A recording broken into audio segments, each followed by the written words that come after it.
Hello বন্ধুরা, সুন্দরী হেসেলে আপনাদের সকলকে স্বাগত। আজ আবারও একটি নতুন রেসিপি নিয়ে চলে এলাম।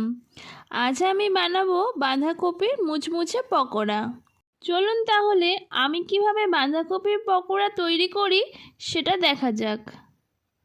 বাঁধাকপির পকোড়া বানানোর জন্য সবার প্রথমে আমি বাঁধাকপিটাকে এইরকম মিহি করে কুচিয়ে নিয়েছি আর ধুয়ে পরিষ্কার করে নিয়েছি। এরপর একটি পাত্রে আমি পরিমাণ মতো জল নিয়েছি আর সেই জলের মধ্যে আমি কুচি করে কেটে রাখা বাঁধাকপিগুলোকে দিয়ে দিলাম। এবার গ্যাসের ফ্লেমটা অন করে আমি বাঁধাকপিটাকে ভাপিয়ে নেব। বাঁধাকপিটা ভাপাতে আমার 8 থেকে 10 মিনিটের মতো সময় লেগেছে।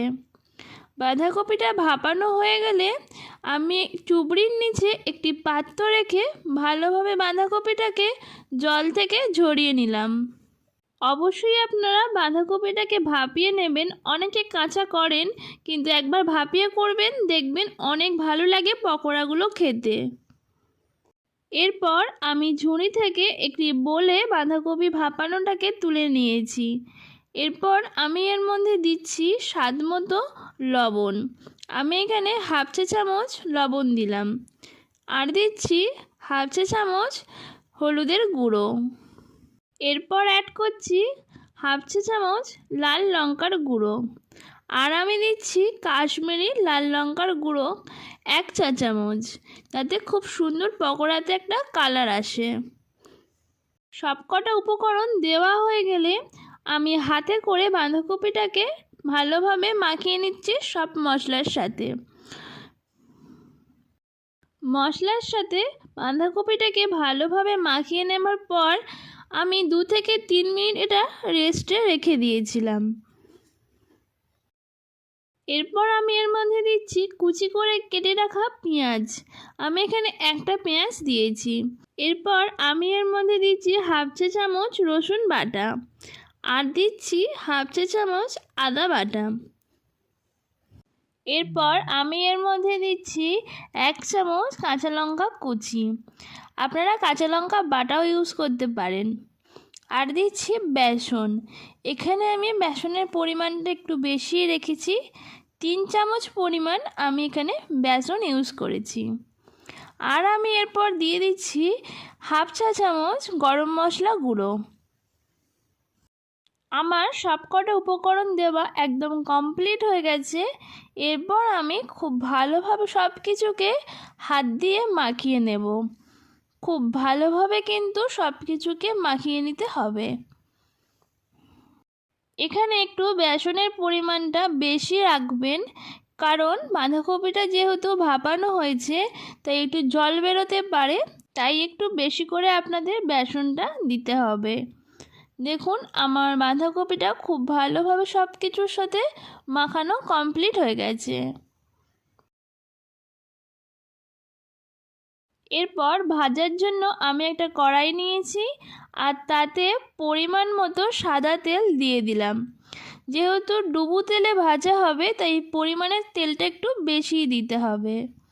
সাদা তেলটা ভালো মতো গরম হয়ে আসলে আমি একে একে বাঁধাকপির পকোড়াগুলোকে ছেড়ে দিচ্ছি তেলের মধ্যে। প্রথমে আমি 8খানা পকোড়া তেলের মধ্যে ছেড়েছি।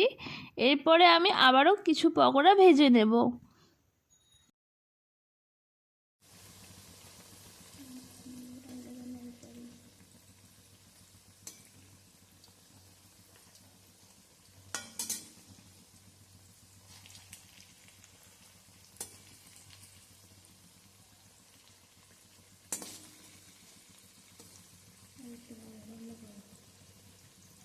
দেখুন পকোড়াগুলো আমার মোটামুটি কালার চলে এসেছে, ভাজাও মোটামুটি কমপ্লিট হয়ে গেছে। এরপর আমি কড়া থেকে পকোড়াগুলোকে তুলে একটি সার্ভিং প্লেটে রেখে দিচ্ছি।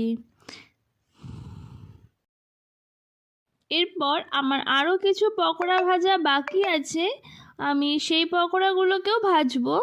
তেলের মধ্যে আমি কিছুটা কিছুটা করে পকোড়ার শেপে আমি বাঁধাকপিগুলোকে তেলের মধ্যে দিয়ে দিচ্ছি।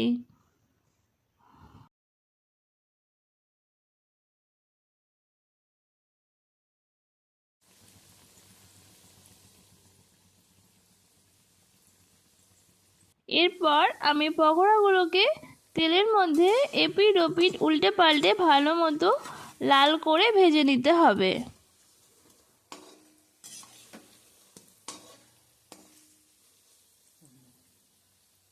একে একে আমার সবকটা পকোড়া ভাজাই কমপ্লিট হয়ে গেছে।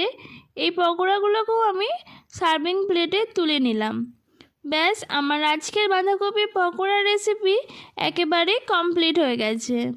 আর এটা আমি সার্ভ করেছি টমেটো সসের সাথে। আপনারা চাইলে বিকেলের চা বা কফির সাথেও স্ন্যাক্স হিসাবে খেতে পারেন। এবার আমার খেয়ে দেখার পালা।